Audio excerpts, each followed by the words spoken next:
Hello citizens of the verse, and welcome back to the second edition of the bounty hunting career path for Star Citizen.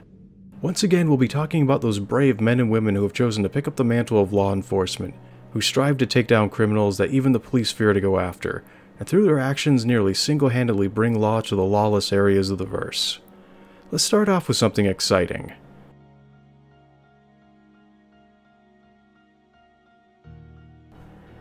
One of the most fun aspects of bounty hunting is going to be the hunt itself.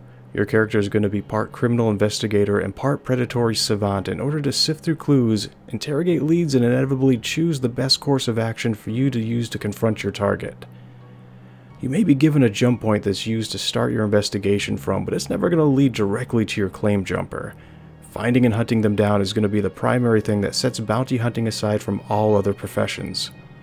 With the improved AI system, criminals are going to be able to greatly vary their reactions and behavior in response to how you approach them.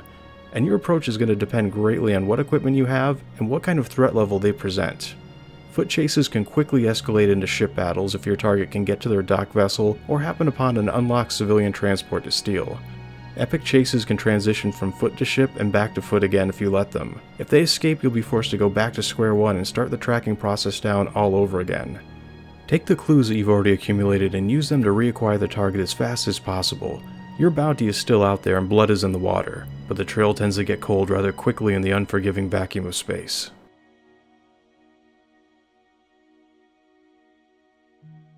There is one aspect to this profession that if done correctly could be pivotal in distinguishing it from every other bounty hunting game that's ever been made, and legitimize it as a permanent career path that has the potential to earn just as many credits as any other profession in the Star Citizen universe. Of course you're going to be paid for collecting a bounty, but there's an extra layer to your earnings that CIG would be crazy not to exploit further. First off, every bounty that you capture is going to have a number of items located on their person during the time of an arrest. This includes weapons and gear of all kinds, new clothing options, armor, personal shield units, extra ammunition, and nearly anything else that could be outfitted on the exterior of one's personal wardrobe. All of this could be confiscated and added to your collection of goods. With this assumption system determining what these items are, the potential for finding rare or even one-time items could be a very real thing. This means that after a series of profitable runs, a good bounty hunter could potentially outfit themselves completely with high-end, rare, and extremely valuable gear that's all been acquired from their captured bounties. The more challenging the bounty is, the more likely the chances are that you'll run across better gear. A second thing is that a good number of bounties are going to own their own vehicles. Some missions will dictate that the criminal will be known for using a specific kind of ship, but for the rest of them, the vehicle and how well it's outfitted will be completely determined by the random efficiency of this assumption editor. After you've secured your target, the criminal's ride is yours to confiscate, as long as it isn't stolen or its safe return isn't a condition of your contract. And if it's been modified with unique components, overpowered shielding, overclocked engines, or uniquely powerful weapons, well, that's just an extra bonus for you to collect on. Even if it is stolen or has to be returned, there's nothing keeping you from first stripping the ship of its weapons and some key components.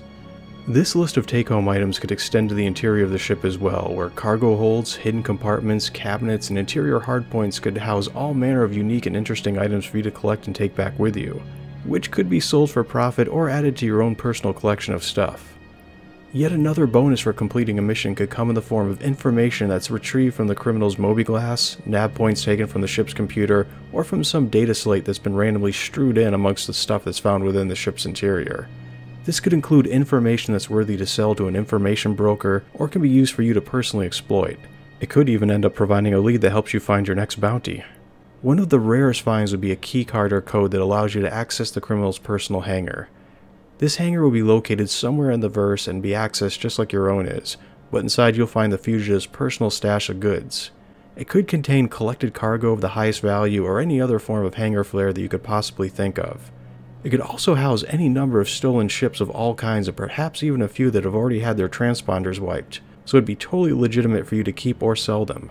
Exercising your option to return some or all of the stolen goods may not earn you much in terms of monetary value, but could add greatly to increasing your reputation within the guild. Seeming how the previous owner is not going to be using it, the player could now access this hangar and use it for the duration of time that its rent was paid up till. Hangar locations are apparently going to be very important in days to come, and having an extra one that's located in another sector could prove to be very handy indeed. More advanced missions are going to have extra conditions that must be met if you wish to earn the entire reward and the full boost to your reputation so that you'll continue to rise in the ranks and earn the right to go after more interesting and challenging bounties.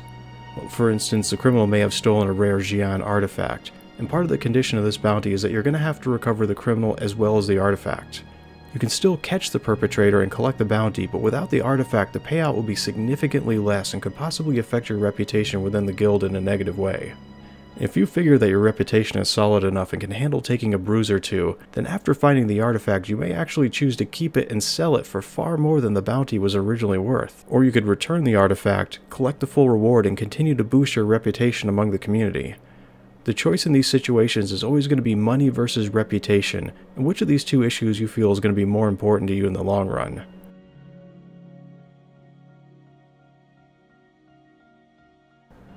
I had an idea for a mobiGlas app that was designed for recreational use but could also have applications for bounty hunting.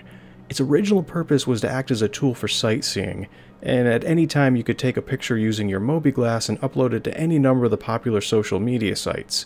Now, for every like, retweet, or upload that it gets, it would earn the person who took the picture a certain amount of in-game credits. This way people could earn money by being a tourist if they had a good eye for composition and picked intriguing subject matter to capture. People with a knack for this might actually be able to turn being a tourist into a potential career path. Okay, so what does this have to do with bounty hunting? Using that same app, a person can take a picture of a wanted criminal and upload it to an information broker. Payment for such information would be based on the criminal's current wanted level. That picture would be given a position marker showing where it was taken and a timestamp showing how current the information is. This picture would also give a clear indication of how the criminal is currently dressed, which would become very important when trying to visually identify them later on. Anyone who is hunting this criminal could purchase this information and be able to see the timestamp and immediately know how current it is, which would also set how expensive the information will end up being. Now, if I was being hunted, the first thing I would do is purchase whatever information that a broker had on me and change up anything that the databanks indicated about my character. And if I had a certain look that was shown in my profile, I would instantly change into something else. If it had my current location, I'd move. And if I caught someone taking my picture, I would instantly head for the nearest locker to change again before leaving.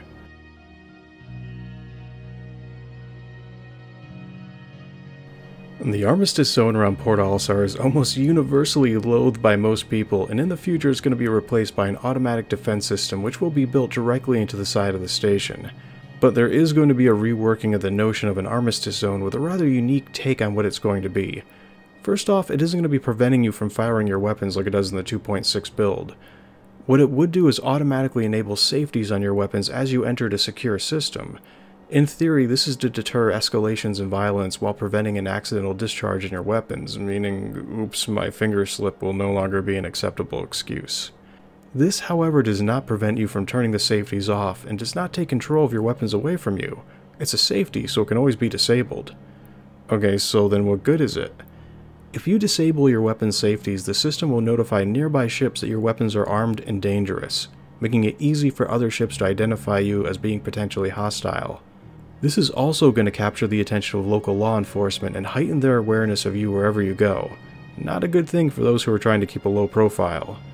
You may even find yourself being followed by a police escort or warned to turn your safeties back on or vacate the system. Other ships will definitely keep a respectable distance away from pilots who travel around with their safeties off, and if you try to get in close before disengaging them, the target ship will still have enough time to quantum travel away before your ship's weapons are powered up and ready to fire.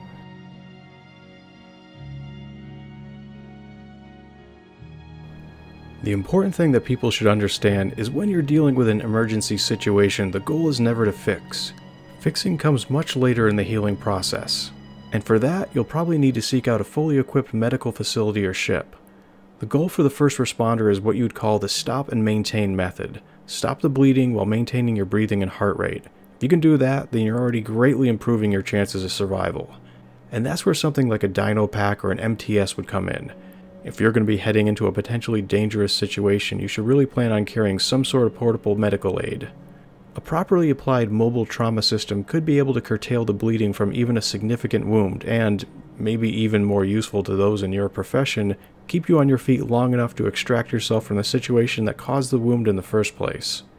You will be incentivized to keep your character alive for as long as possible, and to keep your bounty alive as well. Just as you can disable a ship, you can also disable a running criminal. And keeping them alive will be just as important if you wish to earn money after having invested so much time into tracking them down.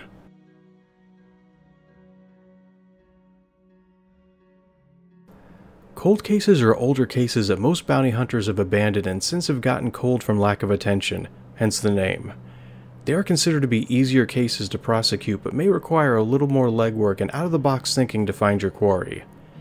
There is one bounty hunter called Lewis Boyd who is known for his skill at tracking down cold cases. For him, bounty hunting is not about epic dogfights or big gun battles. Once you locate your bounty, it's about subterfuge and deception. It allows you to get in close and create confusion before making the arrest. His favorite tactic was to dress up as a food delivery guy and knock on the door with a fake order. Nowadays, hunters call that bagging a Benny. Other bounties could be prosecuted in a similar way using tactics in a cleverly borrowed outfit to get into situations that would give you a clear advantage over the target. A leftover delivery boy outfit in an empty container of Big Bennies may end up being more useful than a gun in some situations.